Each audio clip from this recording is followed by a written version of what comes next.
Hello everyone, magandang buhay po sa lahat. Welcome back po dito sa aking Mathematics Tagalog tutorial.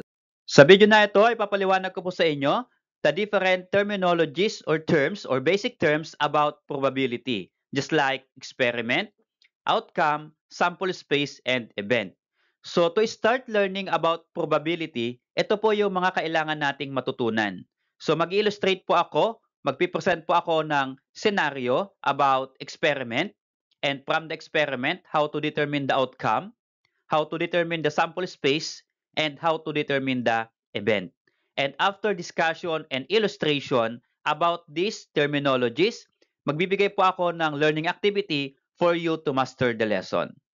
Okay, so let's start. The first term that we need to learn about probability ay experiment. So what is this experiment all about? Experiment is a process of investigation from which results are observed or recorded. So ano po yung ibig sabihin po nito?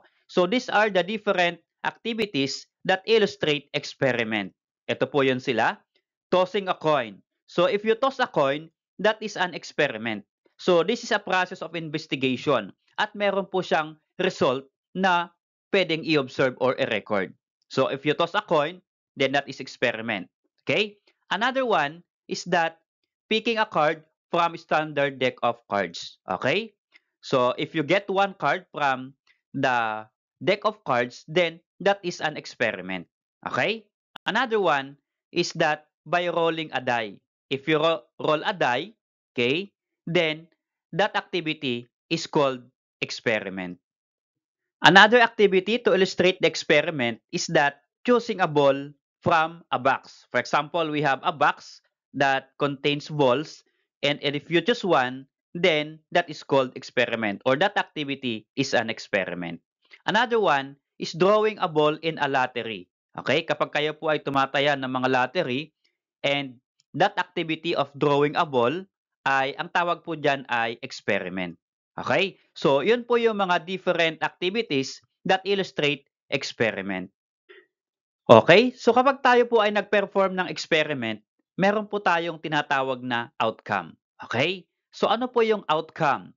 Outcome are the possible results of an experiment. Okay? So, kapag nag-perform tayo ng experiment, meron po tayong possible result. At ang possible result po niyan, ang tawag po diyan ay outcome. So, paano po? I'm going to illustrate it to you. For example, ang experiment natin is tossing two coins.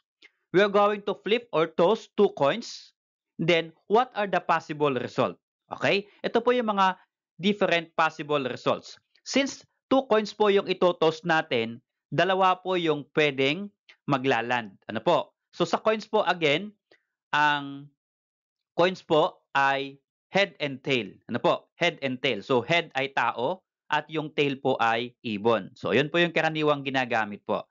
Okay, so, since there are two coins, it can be land on head, yung first coin, head naman yung second coin. Kaya yung two coins, pwedeng dalawang head po ang maglaland kapag itotos po natin.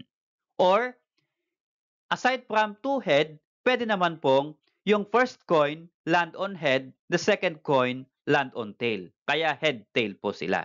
Okay? Or, it can be, kapag itinos natin yung tail, pwede pong magland sa yung first coin ay tail, yung second coin naman ay head. Or, it can be, ang result po natin ay maglaland po yung dalawang coins na parehong tail. Okay, so again, dalawa po yung result kasi dalawa po yung coins na itotos po natin. So yung head po dito, dalawa pong coin naglad sa parehong head. Okay? Head, tail, dalawang coins, yung unang coin, head, yung pangalawang coin, tail. And can be tail, head. Yung first coin, tail, second coin, head, and or pareho pong tail ang maglaland. So ito po yung mga possible result kapag nag-toss po tayo ng 2 coins. At ang tawag po natin dito sa possible result na ito, yan po yung tinatawag nating outcomes. Okay? So yun po yung ibig sabihin ng outcomes. Okay, so another illustration about outcome is that rolling a die. Okay? So ano po ang ibig sabihin ng die? Ang die po ay ito po yung square na niro-roll po natin na ang square po ay may 6 faces. Okay? Yung bawat face po niya ay may mark po na 1, second phase 2, third phase 3, hanggang po sixth phase 6 po yung kanyang nakamark. So kapag nag-roll po tayo ng die, ang mga pwede pong maging result or possible result ay pwedeng mag-land yung die sa 1, 2, 3, or can be 4, or 5, or 6. So ito lang po yung mga different possible result kapag in-roll po natin yung die. Ano po? At ang tawag po natin dito sa 1, 2, 3, 4, 5, 6 na yan na possible results, yan po yung outcomes. Okay? Okay, so the next that we need to learn is about sample space. So what is this sample space all about? It is the set of all possible outcomes of an experiment. It is usually denoted by the letter S. So kanina ay yung outcome. Yung outcome po ay possible result. Ano naman po itong sample space? So yung sample space naman po, ito po yung set of all possible outcomes of an experiment. So kapag nag-perform po tayo ng experiment, lahat po ng possible outcomes niya, ang tawag po dun ay sample space. Okay, just like this one. Tossing 2 coins. So again, itotoss po natin yung 2 coins. So ano na nga yun po yung mga lahat ng possible result. So again, ito po yung mga different possible result of tossing 2 coins. Since dalawa po yung coins, pwede pong kapag itinos natin mag-land parehong head, yung dalawang coins. Pwede naman po yung una ay head, yung pangalawa ay tail. Or it can be yung first coin is tail, the second coin is head. Or it can be the 2 coins land on the same tail. So, wala na pong ibang possible result kapag nag-toss po tayo ng 2 coins maliban po dito sa result na ito. Okay. So, kapag na-set po natin o nakuha natin all possible outcomes or all possible result in performing the activity, then ang tawag po dyan ay sample space. Okay? So, kapag kinuha natin lahat ng possible result sa pag-perform ng activity, then that is called sample space. Another illustration of sample space is rolling a die. So kapag nag-roll po ulit tayo ng die, ito po yung mga lahat ng possible result. 1, 2, 3, 4, 5, and 6.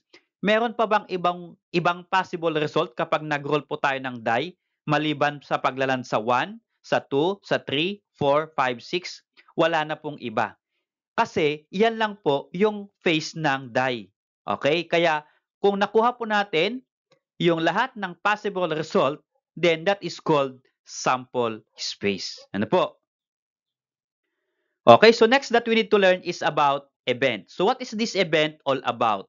Are one or more of the outcomes of an experiment, or it is the subset of all possible outcomes of an experiment. Okay, so again, ano pong ibig sabihin ng event? One or more of the outcomes of an experiment. So kapag nag-perform po tayo ng experiment at nanguha po tayo ng isang outcome, then ang tawag po doon ay pwedeng event. Or sabi po niya, subset of all possible outcomes. Or pag sinabi nating subset as a recall, part of the whole that is subset, yan po yung tinatawag nating event. Okay, so let me illustrate about this term event. Rolling a die. So if you roll one die, pwedeng sabi natin kanina, ang sample space or all the possible result ay 1, 2, 3, 4, 5, 6. So lahat po ito po yung mga possible outcomes or possible results of performing rolling a die. So pwedeng mag-land sa 1, sa 2, sa 3, 4, 5, and 6. Ngayon, kapag isa lang po yung kinuha natin or dalawa, let us say 1 and 2. Okay? Another one can be 1 lang po yung kinuha natin. Can be 1, 2, 3. Ang tawag po dyan ay event. Okay? So yung event po, ito lang po yung subset ng ating sample space. Okay? So, from sample space 1, 2, 3, 4, 5, 6, we have 1 and 2, that is subset. 1 is also a subset. 1, 2, 3 is also a subset of this set. So, ang tawag po dyan ay event. Another illustration to understand event is that, again, tossing 2 coins. So if you're going to toss 2 coins, ito po yung kanyang sample space or all the possible results. Okay, so ito po yung results kanina kapag nag-toss po tayo ng 2 coins. Can be the same head, can be head-tail, can be tail-head, can be tail-tail. Okay, so wala na pong ibang results or possible results kapag nag-toss po tayo ng 2 coins maliban po dito. Again, kaya nga ang tawag po dito ay sample space. So kapag kumuha po tayo ng isang result mula po dito sa possible outcomes or sample space, let us say, ito po yung kanyang result, head-head. Okay? Another, pag kumuha po tayo ng tatlong results, can be head-head, head-tail, tail-head.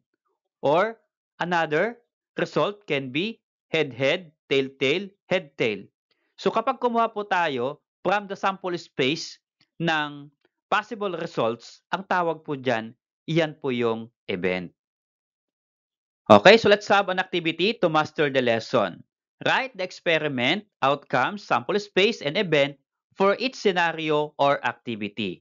So imamaster po natin kung paano po mag-determine ng experiment, outcomes, sample space, and event. So ito po yung ating activity number 1 or scenario number 1. Okay? A die is rolled once and it lands on an odd number. Okay, so we are going to determine the experiment, outcome, sample space, or event from this scenario. Okay. So, a die is rolled once. Ano po yung ating activity? Ang activity po natin dito ay rolling a die. Ano po? So, mula po dito sa ating scenario or activity, ano po yung ating experiment? So, yung experiment, again, yun po yung activity na piniperform po natin. So, ang experiment po dyan, pag nag-roll po tayo ng die, ay rolling a die. Yun po yung experiment na ginawa po natin. Okay? Next, if you roll a die as an experiment, then what are the possible outcomes or what is the outcomes? Okay, ang outcomes po niya can be, if you roll a die, can be land on 1, 2, 3, 4, 5, 6. Ito po yung kanyang different outcomes. Okay, how about sample space? Again, ang sample space ay lahat po yung possible result, okay, ng pag-roll ng die. At kapag nag-roll tayo ng die, ito lang po yung mga lahat ng possible results. 1, 2, 3, 4, 5, 6. Wala na pong 7. Kasi wala naman pong number 7 sa ating die. Ano po? Kaya ang sample space po ay 1, 2, 3, 4, 5, 6. Okay? So sa outcomes po, pwede naman pong hindi lahat 1, 2, 3, 4, 5, 6. Di ba po? Ang outcomes po, yan po yung possible result lang. So pwede lang 1, 2, 3, 4. Okay? And how about an event? Ito po. Ang event po ay, sabi po natin kanina, subset of sample space. Okay, so yung event po ay nandito po sa ating statement or scenario. Ang event po dito ay maglaland po yung die kapag ni-roll natin on an odd number. So ano po yung odd number mula po dito sa sample space natin? So ano po yung odd number sa sample space? As I recall, ang odd number are numbers that cannot be divided by 2. So ano po yun ang mga odd numbers na or number na hindi pwedeng i-divide sa 2? Ito po yung 1, 3, 5. So sa 1 to 6, ito po yung mga odd numbers, 1, 3, and 5. Kaya ang event po natin dyan, iyan po ay 1, 3, and 5. So, yun po kung paano po i-determine yung experiment, outcomes, sample space, and event. Okay, so how about this scenario number 2? Picking even number balls from a box with 10 balls numbered 1 to 10. We are going to determine experiment, outcomes, sample space, and event. So ano pong ibig sabihin ng picking even number balls? For example, in a box, meron po tayong 10 balls in a box for example.